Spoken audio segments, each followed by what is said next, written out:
போடலாம். அருமையாக அடிக்கப்பட்ட பந்து மரத்தில் தொத்த விட்டார். எப்படி இவ்வளோ கரெக்டாக அந்த இலையை பிடிச்சிங்க? அதுக்கெல்லாம் ஒரு திறமை வேணுங்க.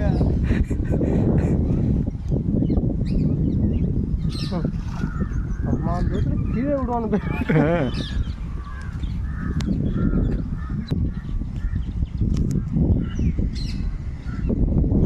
மீண்டும் அடிக்க போகிறார். அருமையாக வீசப்பட்ட பந்து.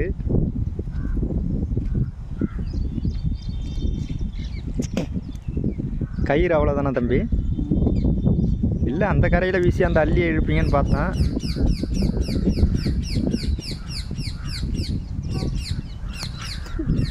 கீழே பார்த்து நடக்கடை. கீழே கிடக்கா?